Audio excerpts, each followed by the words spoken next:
आज ऑफिस के लिए हम लोग लंच रेडी नहीं किए क्योंकि दुर्गा पूजा में हम लोग थके हुए थे। तो बाहर से हम ऑर्डर किए संघाई से फ्राइड राइस और चिल्ली चिकन, और इंडियन रेस्टोरेंट से चिकन दो प्याज़ा और डिफरेंट टाइप्स का रोटी, जिसको खाते हैं फिर हम आपको उसका रिव्यूज़ देंगे कि हम लोगों को कैसा लगा है वो चीज़ें। দাদা बलून আজকের খাবারটা কেমন লেগেছে আপনার?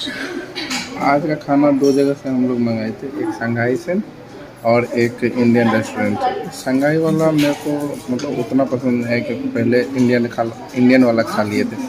संघाई वाला में था पूरा चाइनीज़ टाइप का, तो वो थोड़ा सा लग रहा था स्मोकी टाइप का मेरे को।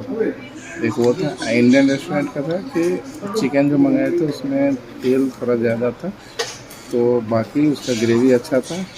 रोटी थोड़ा टाइट हो गया था, तो रोटी में थोड़ा दिक्कत था, बाकी आलू पराठा ठीक था उसमें बस। দাদা আপনার? ঠিকঠাকই ছিল। সাংহাইয়ের চিকেনটা আর একটু বেটার হতে পারত। গ্রেভিটা ঠিক ছিল, গাঢ় ছিল চিকেনের গ্রেভিটা, চিলি চিকেনের গ্রেভিটা গাঢ়ই ছিল।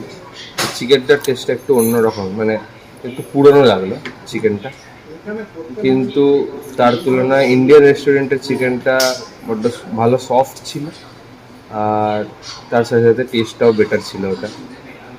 আর পরোটা বাগেরা ঠিকই লেগেছে, আমার পরোটাটা ঠিকই লেগেছে। রুটিটা একটু শক্ত ছিল, ময়দা বেশি ইউজ করেছে, বেশিক্ষণ ধরে বেশি ময়দা ইউজ করেছে বলে একটু শক্ত হয়ে গেছে। That's it.